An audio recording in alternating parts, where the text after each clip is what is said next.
Alhamdulillah wassalatu wassalamu ala Rasulillah Sayyidina Muhammad bin Abdullah wa ala alihi wa sahbihi wa man walah, amma ba'du. Alhamdulillah, kita melanjutkan kajian-kajian kitab Uqudul Lujain. Kitab Uqudul Lujain fi bayani huququz zawjain,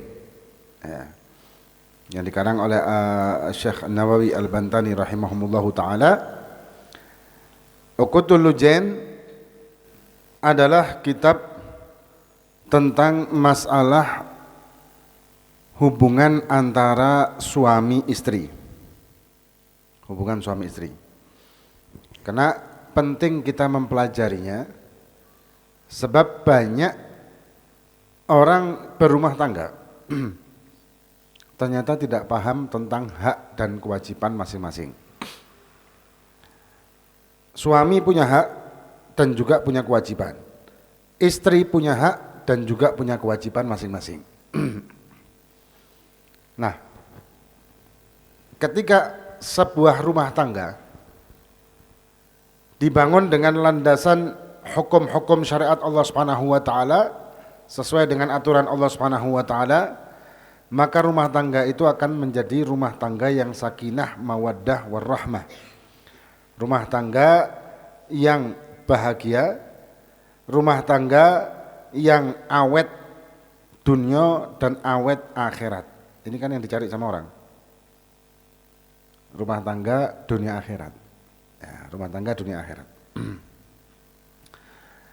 Kemudian kita telah memasuki masalah pasal pertama, masih di pasal pertama. Fi bayan huquqiz zaujah al-wajibah 'ala zauj. Penjelasan tentang kewajiban-kewajiban istri, hak-haknya istri yang wajib atas suaminya. Hak istri wajib atas suami. Kan enten hak suami yang wajib bagi istri. Ini haknya istri yang wajib dilakukan oleh sang suami. Ya, seperti diriwayatkan beberapa hadis.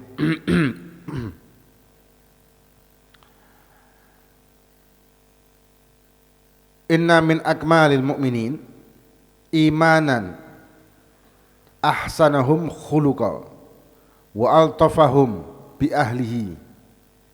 Wa qala sallallahu alaihi wasallam khairukum li ahlihi wa ana khairukum li ahli. Nabi bersabda, sesungguhnya dari kesempurnaan seorang yang beriman, kesempurnaan wong mukmin, iman mereka adalah orang yang akhlaknya bagus, akhlak dan adab. Ini baik laki maupun perempuan, ya, akhlak nih. Akhlak ini penting. Akhlak atau etika, sopan santun, adab, ini penting. Kenapa demikian? Karena akhlak ini menjadikan kita berbeda dengan binatang. Binatang enggak ada akhlak. Manusia ada akhlak. Yang membedakan kita dengan makhluk yang lain adalah akhlak, budi pekerti. Nah, akhlak yang baik adalah akhlak yang sesuai dengan syariatnya Allah Subhanahu wa taala. Akhlak yang baik. Nah, kemudian yang paling sempurnanya keimanan seseorang mukmin adalah yang paling baik akhlaknya. Kemudian wa altafahum bi ahli, dan orang yang lemah lembut dengan keluarganya. Keluarganya maksudnya apa? Ya istri, anak, saudara. Dan ini diriwayatkan dari Tirmidzi. Nah, lemah lembut di sini bukan berarti lemah dalam hal yang menyangkut syariat. Contoh, seorang istri misalkan tidak menjalankan syariat, kudungannya tidak kena, rambutnya kelihatan. Kemudian si suami tidak menegurnya karena lemah lembutnya, salah. Bukan itu maksud lemah lembut ini. Maksud lemah lembut di sini adalah ketika ada seorang suami yang dia contoh melihat ada istrinya melakukan satu kesalahan yang tidak menyangkut syariat sebetulnya. Satu kesalahan ringan. Misalkan kongon kayak no kopi jokok gula keliru garam. Ya. Biasanya gitu itu apa? Biasanya kalau misalkan lagi sumpek si istri ini terus gak delok gula ndi garam ndi. Gawe no, mungkin kepingin hadiah atau kok bojone ngoten ternyata bojone gak ngeyi hadiah. Kepingin bojone nukono iPhone. Piro regane iPhone 30 juta. Nukono sapi apa? Ya. Kepingin bojone nukono iPhone. Tapi gak ditukok-tukokno ya bojone. Ngambul. Sing sering ngambul iku lanang wedok sih. Sering-sering ngambul ngambek itu laki apa perempuan? Hah? Wedok nggih. Ibu-ibu lho sing ngomong. Para ibu-ibu yang berbicara niki ya. Moro ngambul terus akhirnya suasana hatinya lagi kacau lek wong wedok suasana hati kacau bahaya. Garam iso dadi gula iso dadi garam. Ya syukur-syukur gula gak dadi racun tikus ngoten. Nah, ketika kita minum kopinya ternyata kok asin. Dalam hal ini kita lemah lembutlah. Kita berusaha untuk memahami apa sih, kenapa sih? Oh, lagi marah. Ya sudah, kalau marah coba ditandani kemarahannya dengan apa? Bukan dengan yang menyangkut syariat. Kalau melanggar syariat kita tidak bisa tinggal diam. Tegas. Haram. Tidak boleh. Maksiat. Melanggar syariat. Duh, tapi aku gak kepingin gawe kodong gini. Tetap tidak boleh. Kenapa? Tidak boleh. Saya kepingin chattingan sama teman-teman saya laki misalkan. Teman-teman masa konco TK misalkan. Teman saya laki dulu teman TK, alumni TK. Tidak boleh, haram. Jadi ada ketegasan. Hak batil, ada ketegasan di satu sisi, ada lemah lembut di sisi yang lain. Harus bisa menempatkan mana yang mestinya kita lemah lembut, mana yang mestinya kita tegas. Bukan digebiah uyah semuanya itu tegas. Ya. Kalau digebiah uyah semuanya itu tegas, ya bahaya. Nah, pada tempatnya. Begitu juga dengan anak. Ada masa-masa lemah lembut, ada masa-masa juga tegas dengan anak. Kita harus melihat sikon, pintar-pintar melihat sikon. Kemudian Nabi juga bersabda, wa qala sallallahu alaihi wasallam khairukum li ahli. Baik-baiklah kalian dengan keluarga. Ya tadi ya, istri dan anak-anak dan sebagainya. Wa ana khairukum li ahli, dan aku lebih baik dari kalian kebaikanku kepada keluargaku. Nabi Masya Allah dengan keluarganya. Nabi betul-betul luar biasa dengan keluarganya, perhatian dan kasih sayang dengan keluarganya, dengan anak dan istrinya. Tauladan rumah tangga yang lebih hebat, yang paling hebat ya Nabi sudah. Dengan para istrinya dan anak-anak dengan putri-putrinya. Kemudian waruya an Nabi sallallahu alaihi wasallam annahu qala, kanjeng Nabi Muhammad sallallahu alaihi wasallam bersabda, man sabara, siapa-siapa yang sabar ala su'i khuluqi imraatihi, siapa-siapa yang bersabar atas jeleknya akhlak istrinya. Jelek akhlak istri ya, bukan syariat istri loh nih. Harus dibedakan loh. Jelek akhlak perangai, sikap, sifat. Ya, harus dibedakan. Bukan kejelekan dalam bersyariat. Bukan kemaksiatan maksudku loh. Barang siapa yang sabar atas jeleknya akhlak sang istri, a'tahullahu, maka Allah akan memberikan orang ini minal ajri, dari pahala, mithla seperti ma'a'ta Ayyuba alaihissalam ala balaihi, seperti Allah memberikan kepada Nabi Ayub alaihissalam atas musibah yang menimpa Nabi Ayub. Ada Syekh Abdullah Bajal Haban yang sudah sering saya ceritakan, Syekh Abdullah Bajal Haban. Syekh Abdullah Bajal Haban ini wali, ya, minal aulia, wali, tapi dia tidak tahu kalau dia wali. Dan dia punya istri yang ngomelan, cerewet. Jarine wong-wong, jarine, lek ana wong wedok andeng-andenge di bibir berarti cerewet, bener ta? Nggih Bu, bener apa mboten? Coba ibu-ibu ngaca, ada andeng-andeng napa mboten ten bibire? Enten napa mboten?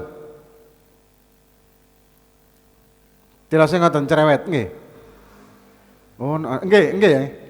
Ah ya, bener berarti. Bener niki ikrar dari para ibu-ibu nih. Cerewet, ngamuan, ngomelan. Bukan masalah syariat loh ini ya. Sekali lagi hati-hati, bukan masalah syariat.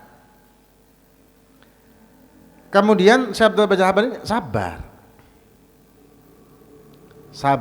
Syekh Bajal Haban ini sabar orangnya, neriman. Tapi suatu saat ya namanya orang ya, namanya manusia, wis sumpek ngoten. Akhirnya beliau naik ke satu bukit, ada gua di Hadramut. Enten ada gua, dia masuk ke gua tersebut, ternyata ada seorang laki-laki yang khalwat di situ sudah lama. Orang darwish atau orang sufi, khalwat di dalam. Setelah masuk, udah ikut khalwat. Tidak berapa lama waktu makan siang, mau makan, ya. Dungo, orang ini berdoa, ya Allah bihaqqi Syekh Bajal Haban, a'tina ghada. Ya Allah dengan haknya, dengan keberkahannya, dengan barokahnya Syekh Bajal Haban, wong iki karo lek iki Bajal Haban. Orang yang doa ini tidak tahu kalau ini adalah Syekh Bajal Haban.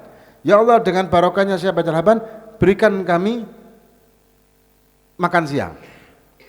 Kaget sebenarnya. Kok doanya pakai tawasul saya? Lah kok subhanallah tidak lama datang ada wadah, ada tutupnya, ada kayak semacam talam gitu. Ketika dibuka isinya makanan. Makan mereka berdua. Setelah itu tanya, antum kok tawasul dengan Syekh Bajal Haban, kenal tak? Enggak. Enggak kenal. Cuman terkenal dia seorang wali.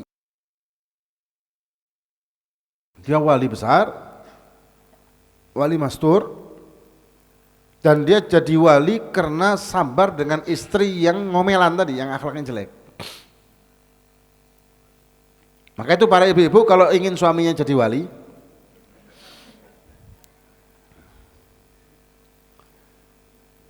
dari bapak ilapo mang bojoku tak jak ngaji. Jadi ibu-ibu kepingin bojone jadi wali. Mboten saya. Cuman kalau sabarnya seorang suami menghadapi istri yang seperti itu, pahalanya tadi nih, ada haditsnya. Pahalanya seperti pahala Nabi Ayub. Yang sabar atas balaknya Nabi Ayub. Ya. Dan ada beberapa aulia habaib juga, ada habaib juga yang sabar dengan istrinya jadi wali. Memang ada. Ada ceritanya. Yang ceritanya. Yang Masya Allah jadi wali besar. Cuman jangan terus si istri yang ngomelan terus mengatakan, ah enggak apa-apa, aku tetap ngomelan aja, tak gak apa-apa, aku cerewet aja, cek bojoku jadi wali, jangan. Karena kan kita enggak tahu suami-suami ini apakah sama imannya, ketakwaannya, kesabarannya dengan para habaib dan para Syekh Bajal Haban ini. Iya kan? Kan enggak tahu kan? Lah beliau-beliau ini punya sabar yang istimewa. Sabar ke sabar Ayub. Sabar seperti sabarnya Nabi Ayub. Lah para istri ini kan enggak tahu suaminya sabarnya kayak Nabi Ayub apa kereng kayak buto.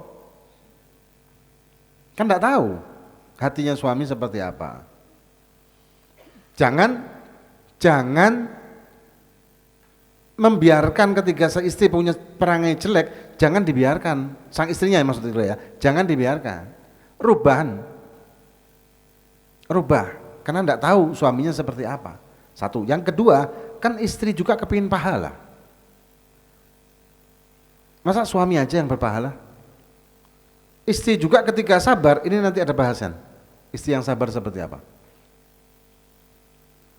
Fadilahnya juga gede, fadilahnya keutamanya juga besar. Ya. Kemudian Nabi Ayub ini dikasih bala sama Allah Subhanahu wa taala, ujian dengan hilang hartanya, meninggal anak-anaknya, putra-putranya. Kemudian sakit badannya dia. Kemudian tapi kalau yang diceritakan katanya Nabi Ayub ini punya penyakit, yang penyakit ini ada ulat-ulatnya. Kalau mau sholat ulatnya itu ditaruh, beliau sholat, kemudian selesai sholat ditaruh lagi ke lukanya, itu Israiliyat. Maksud Israiliyat apa? Cerita-cerita yang dibikin-bikin oleh orang-orang Bani Israel untuk menghina nabi-nabi mereka. Cerita bohong. Kalau zaman saya hoax. Ya, orang Bani Israel itu suka ngarang-ngarang cerita memang. Suka ngarang-ngarang cerita. Maka kita harus hati-hati dengan berita-berita, kisah-kisah para nabi-nabi. Bahkan ada satu tafsir yang tafsir ini terkenal suka menukil Israiliyat ini.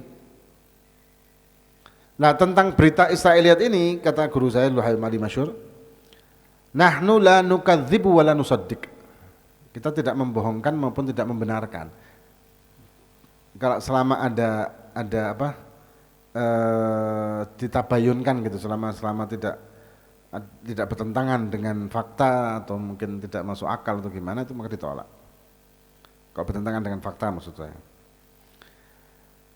Kemudian dikatakan lagi oleh beliau, waman sabarat, ini bagi istri ini, ala su'i khulq zaujah,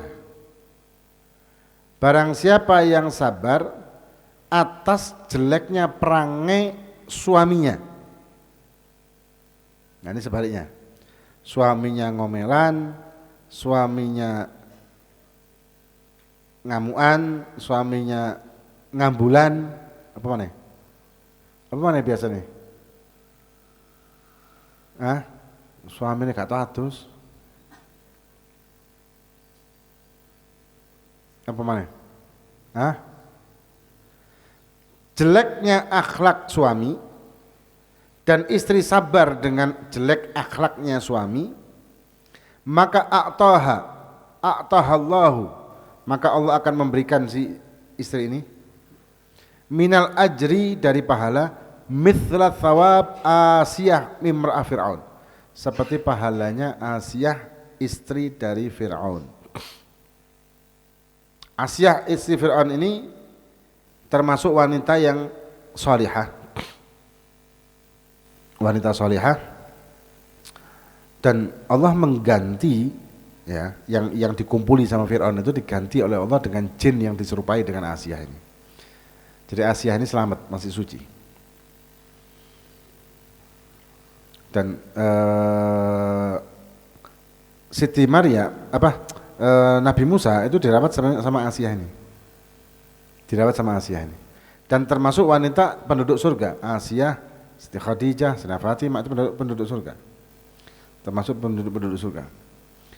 Nah, sabarnya seorang wanita ini kedudukannya istimewa. Asiyah ini sabar dengan Fir'aun. Fir'aun dengan kejamnya, kedoliman Fir'aun, tapi sabar dan tetap takwa kepada Allah. Maka diberi kedudukan oleh Allah Subhanahu wa taala dengan menjadi an-nisa ahli jannah, perempuan ahli surga.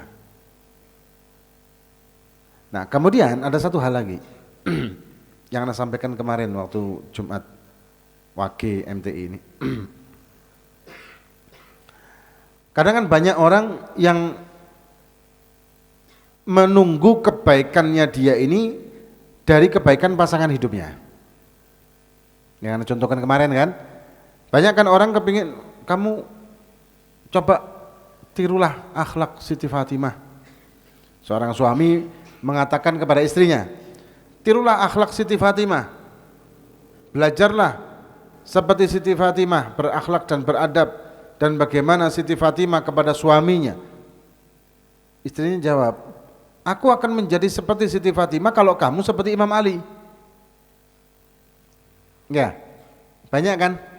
Seperti ini kan banyak toh? Banyak, seperti ini banyak. Jadi si istri tidak mau berubah kalau suaminya tidak berubah. Si suami pun demikian, aku gak kelem berubah kalau kamu tidak berubah. Jadi sama-sama menunggu perubahan pasangan hidupnya. Padahal perubahan atau hijrah kalau istilah sekarang, ini manfaat untuk dirinya pribadi sebetulnya, dunia akhirat. Pasangan hidupnya, misalkan suami berubah menjadi yang baik, akhlak dan sebagainya sesuai dengan syariat. Yang lebih diuntungkan siapa? Istri, bukan sih sebetulnya. Yang lebih diuntungkan, istri mendapatkan keuntungan, iya, mendapatkan suami yang masya Allah akhlaknya, adabnya, perilakunya, syariatnya dan sebagainya, iya. Tapi yang lebih diuntungkan ya suami itu sendiri yang melakukan perubahan, karena dia akan mendapatkan kenikmatan dan pahala dan fadilah dan karunia dari Allah dunia akhirat, karena dia hijrah. Jadi jangan hijrah ini menunggu orang lain. Saya akan berubah menjadi baik kalau kamu baik. Ya jangan dong. Kebanyakan orang begitu, suami istri terutama, kebanyakan begitu. Lah apa aku berakhlak baik, suamiku sih ngomelan kok. Suaminya, ngapain aku berakhlak baik, istriku sih cerewet kok. Tidak akan selesai. Seperti ini, tidak akan selesai. Toh sebetulnya ya secara umum kalau ada perubahan dari pasangan hidup maka menyusul pasangan hidup yang lain. Contoh, ada suami akhlaknya jelek, istri akhlak jelek, mungkin mendapatkan hidayah sang istri, ya mendapatkan hidayah sang istri, berubah akhlaknya menjadi baik, sopan dengan suaminya. Ketika suaminya belum pulang dari kerja dia sudah berhias untuk suaminya, wangi-wangian untuk suaminya, kudu gawe daster sing gawe nang dapur, daster sing warnane putih dadi kuning, ambune ambu terasi, tapi ganti pakaian dinas dapurnya, ganti dengan pakaian yang bagus, pakaian yang indah, pakaian yang bersih, wangi, sak oma diwangi. Misalkan nggawe bukhur, ya nggawe bukhur, ngobong-ngobong apa dupa itu, atau pakai biasanya kalau di kalangan habaib itu para istrinya itu di samping bukhur itu apa namanya, di Hadramut juga, cuma di Hadramut beda, kayak daun-daunan itu lah, pandan, serutan pandan dikasih parutan jeruk apa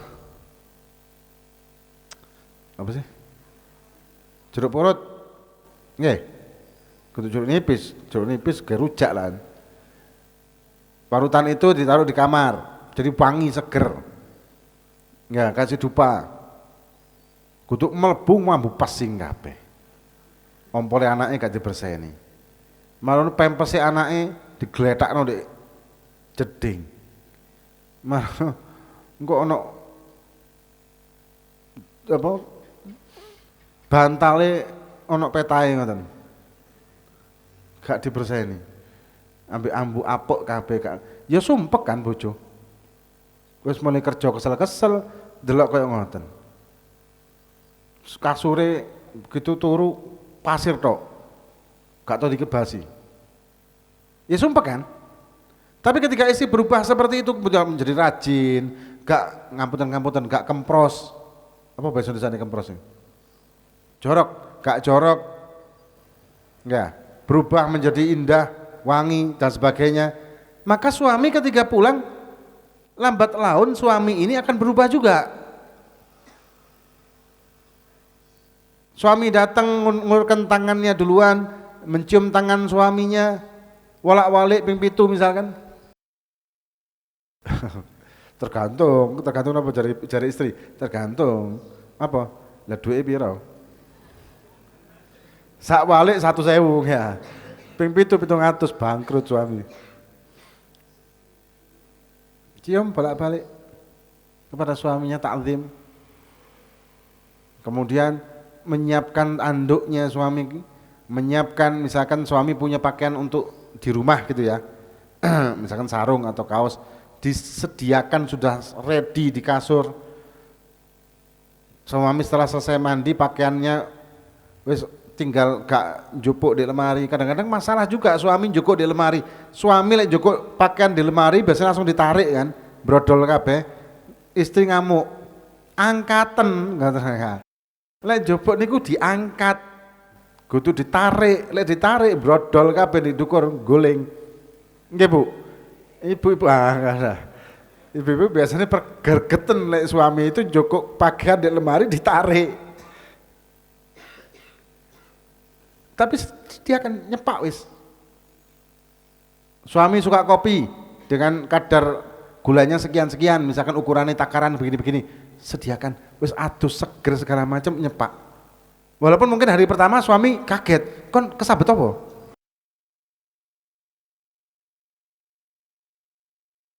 Kok moro-moro berubah ini? Cocok kon kesambet anu. Jawab aja kesambet bidadari katanya.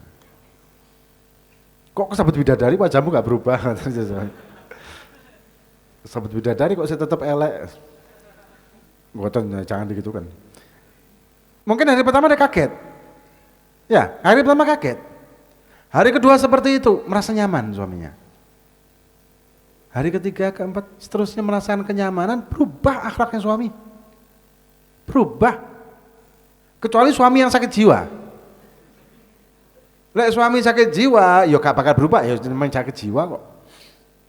Ya dirukiahin nang rumah sakit jiwa. Begitu juga istri. Ketika suaminya berubah duluan, istri katut. Nah, jadi saling jangan menunggu berubah, menunggu pasangannya. Kebanyakan kita kan begitu. Kita ini menunggu perubahan kita, menunggu pasangan kita. Loh, aku akan baik kalau kamu baik. Aku akan berakhlak kalau kamu berakhlak. Keliru. Salah kalau begitu tuh. Sampai kapanpun kita tidak akan pernah baik kalau menunggu kebaikan dari orang lain. Berbuat baiklah kepada orang lain tanpa mengharapkan balasan kebaikan dari orang itu. Berlaku juga di kehidupan sosial kita, di masyarakat. Contoh saja, contoh ringan.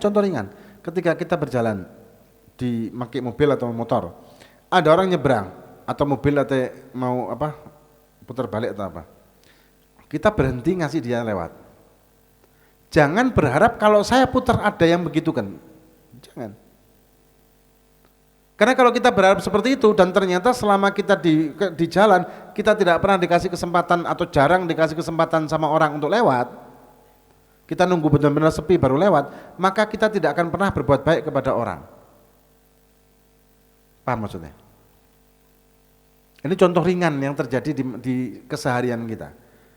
Contoh ringan yang sering kita alami di kehidupan kita di luar ini.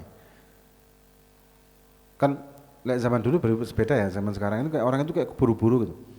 Jadi malah kita mau nyebrang itu kono malah ngegas. Iya kan?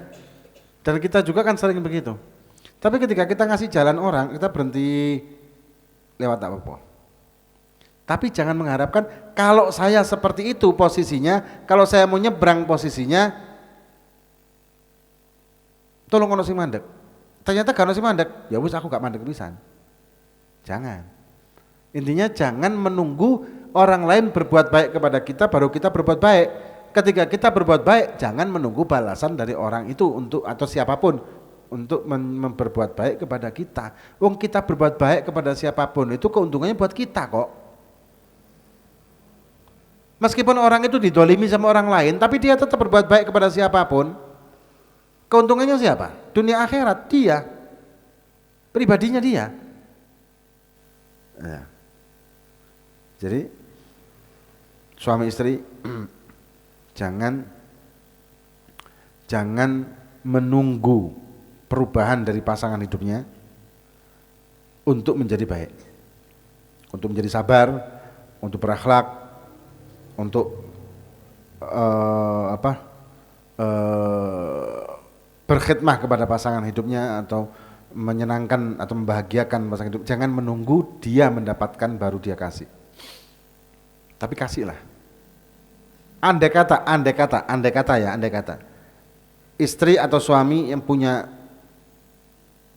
ketidaknormalan dalam berpikirnya, misalkan karena faktor trauma masa lalu atau apa, hingga dia tetap tidak berubah ketika suaminya berusaha untuk sabar, nerima dan sebagainya, maka tetaplah bersabar.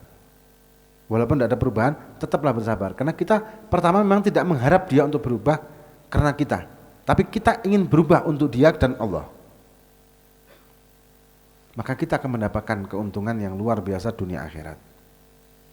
Tapi kalau istri yang normal, suami yang normal, ada perubahan dari suami atau istri, pasti dia akan berubah lambat laun. Bahkan tidak lama. Pasti akan ada perubahan. Wallahu a'lam bishawab. Ada pertanyaan? Biasanya kalau masalah nikah itu muake pertanyaan. Di grup Krunisa ada enggak?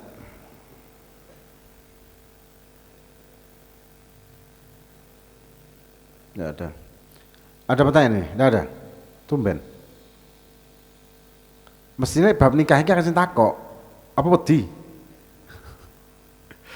Wedi ternyata kenyataan tidak sesuai dengan harapan katanya. Enggak ada.